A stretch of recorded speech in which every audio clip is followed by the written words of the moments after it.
नमस्कार।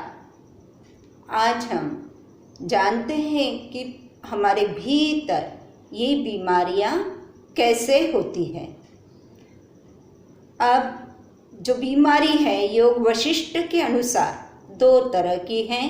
एक है प्राइमरी और उसके भी दो प्रकार है, सारा और सामान्य।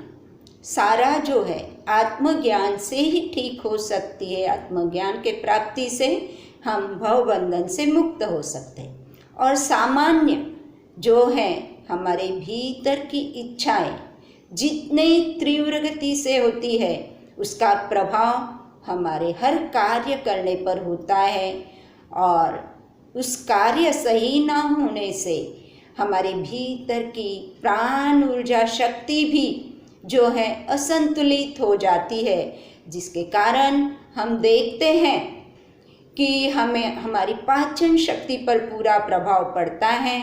या तो अति जीर्णत्वम होगी या कम जीर्णत्वम होगा या कुजीर्णत्वम बिल्कुल भी नहीं होगा। और जो सेकेंडरी यानी दूसरी तरह की बीमारी है उसके अंतर्गत हम देखते हैं कि हमारे शरीर में दर्द होता है, और जब शरीर में दर्द होता है तो उस समय भी जो है हमारी शारीरिक स्थिति जो है जैसे एक घायल जानवर की होती है वैसे ही हमारे भीतर भी होता है, और उसके कारण हमारे भीतर जो प्राण ऊर्जा शक्ति बह रही होती है वो संतुलित नहीं होती, और हमारा पाचन शक्ति का कार्य सही तरीके से नहीं होता है, जैसे अति जीर्णत्वम, कुजीर्णत्वम या कम जीर्णत्वम। मतलब इस तरीके से जो प्रभाव होते हैं उसी के कारण हम अपने जीवन में अलग अलग बीमारियों के नाम से उन्हें जानते हैं। अब उसके लिए जैसे हमने कल उपाय जाना था कि मंत्र योग। अब ये मंत्र जब हम बोलते हैं तो क्या होता है, हमारा सारा मन सिर्फ और सिर्फ उसकी तरफ अपने आप हो जाता है, यानी हमारे अंदर एकाग्रता आ जाती है, और उसी के कारण जो प्राण ऊर्जा शक्ति है वो संतुलन होने में हमें लाभ मिलता है।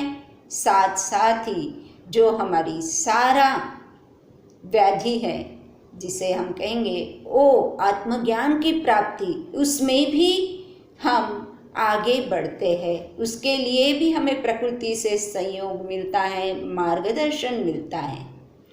अब ये मंत्र योग हम देखते हैं कैसे प्रभाव करता है। ये जो चंचल मन है वायु के वेग से दौड़ने वाला, ऐसे ही अगर आप स्कूल में हैं तो जो टीचर है जो सबसे शैतान बच्चा है उसको मॉनिटर बना देती है, वैसे ही हमारा ये जो मन है इसको हम मंत्र का काम दे करके उसको हम एक जगह टिका देते हैं, जिससे कि हमारे भीतर परिवर्तन आता है। और जैसे कल हमने देखा था कि मंत्र हमने ओम चुना था। ओम जो है हमारे सभी वेदों का सार है, और इसे नाद ब्रह्म भी कहते हैं, शब्द ब्रह्म भी कहते हैं, और सृष्टि का सर्वप्रथम नाद है।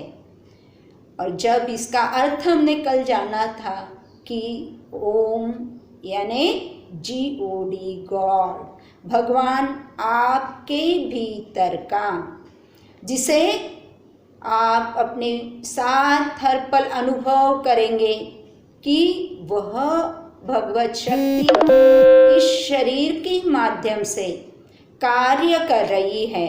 और उसकी तरफ जब हम देखेंगे कि हमारा कार्य बहुत ही अच्छा होगा। आजकल जो हम देखते हैं सड़कों पर CCTV कैमरे लगे तो हम सावधान हो जाते हैं, हर उधर से रेड लाइट नहीं क्रॉस करेंगे और गलत काम नहीं करेंगे। वैसे ही हमारे भीतर जो भगवान का नामस्मरण शुरू होगा, यानी ये भगवान मेरा जीवन को चला रहे हैं, वो मेरे हर कार्य को देख रहे हैं। जब ऐसा भाव हमारे भीतर होगा तो हमसे कर्म भी अच्छे होंगे और हम बीमारियों से भी मुक्ति के ओर बढ़ेंगे। और जो जीवन मुक्ति है, स्वर्ग प्राप्ति कोई मरने के बाद नहीं होती। इसी पल में हम अगर मस्त रहते हैं तो स्वर्ग यही धरा पर इसी जीवन में है। और ये शारीरिक व्याधियाँ तो यूँ पल में जाए या ना जाए, लेकिन उनके सहने की शक्ति तो जरूर हमारे भीतर आएंगी। और जैसे हमने कल कहा था कि अथ योग अनुशासनम, हाँ, जब हम भगवान का नाम लेंगे तो हम अपने को शासित करेंगे, अपने स्वयं के ऊपर शासन करेंगे। यानी जो शास्त्रों में हमारे लिए आहार विहार, सोना जागना, इन सब चीज़ों का जो समय बताया गया है, उसी के अनुसार, अपनी आवश्यकताओं के अनुसार हमारा व्यवहार होगा तो जरूर हम कैसी भी बीमारी हो उसके ऊपर अवश्य विजय प्राप्त कर सकते हैं और संतुष्ट रह सकते हैं। और जब नाम लेते हैं ईश्वर का, प्रभु का, तो हम उससे एक रूप हो जाते हैं। अब उसे लेने का भी अगर यदि हम श्रद्धा के साथ, जैसे हमने कल कहा था, श्रद्धा के साथ नियमित समय पर हमें लेना है, अर्थ जानकर लेना है, तो उसका प्रभाव और प्रभावशाली रहेगा। और यदि हम जैसे योग में देखते हैं कि कोई भी समस्या हमारे ही कर्मों का फल होता है, जैसे हमने बीज बोए थे कर्मों के, वैसे ही आगे पेड़ आता है। तो ये हमारी ही गलतियां हैं। और जब हम ईश्वर के साथ जुड़ते हैं तो हमें स्वयं ने जो जो गलतियां की है उनकी तरफ हमारा ध्यान जाने लगता है, चाहे वो आहार संबंधित हो, चाहे हमारी विहार संबंधित हो, या उठने बैठने बोलने, वो सारी गलतियां स्वयं हम अपने आप भीतर से पता चलने लगती है। और जब हम इसके साथ जुड़े रहते हैं तो ये गलतियां पता होते हैं, ये हम प्रयास करने लगते हैं कि इन्हें हम कैसे बदलें, और स्वयं को बदलने के लिए हम तत्पर हो जाते हैं। और फिर वो ईश्वरीय शक्ति हमें हर तरीके से संयोग देने के लिए हर पल तत्पर है। उसका एहसास हम अपने स्वयं के जीवन में अनुभव करते हैं, और जो भी परेशानी है उसे हम हंसते हंसते मुस्कुराते हुए स्वीकार कर और उस ईश्वर के नाम में एक होकर, व्यस्त होकर, मस्ती के साथ जीवन बिताते हुए स्वस्थ रहते हैं। तो चलिए आज फिर से हम उस ओम के उच्चारण को करते हैं। अब इसे करते समय हम क्या करेंगे, शुरू में हम जोर से बोलेंगे, फिर उसके बाद हम उसे आवाज़ नहीं होगा, सिर्फ ओठ हिलाते हुए बोलेंगे, और बाद में ओठ भी नहीं हिलेंगे, मन ही मन में बोलेंगे। तो इसका अभ्यास कैसे करना है उसे भी हम सिर्फ एक एक बार अभ्यास करते हुए जानेंगे। और जैसे आपके पास समय हो, उसके समय को आप बढ़ाते हुए उसे करें। अब शुरुआत करते हैं। हाथ हमारे ज्ञान चिन्ह मुद्रा में, सबसे पहले अकारा का उच्चारण लाउडली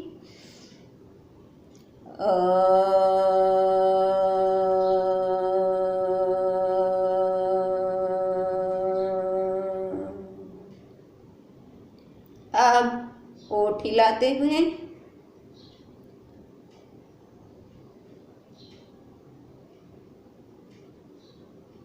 अब मन ही मन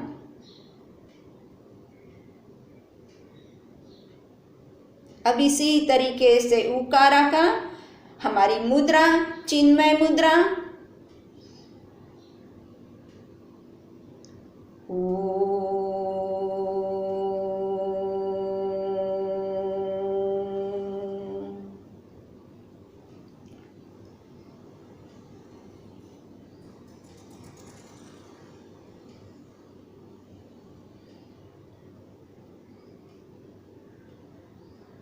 अब हमारी आदि मुद्रा और मकारा का उच्चारण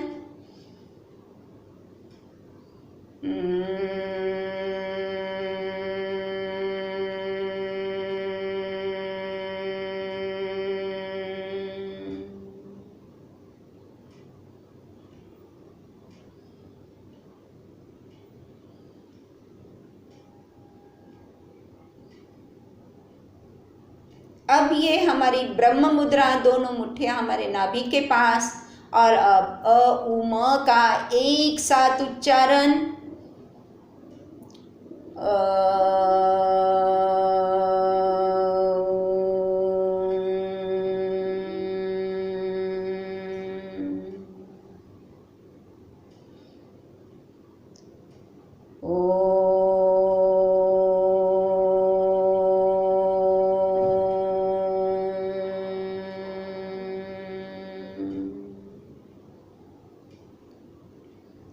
इस तरीके से हम इस मंत्र का अभ्यास करेंगे।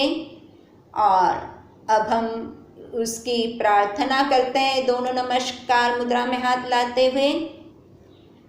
ओंकार बिंदु संयुक्तं नित्यं ध्यायन्त योगिनः कामदं मोक्षदं चैव ओंकाराय नमो नमः।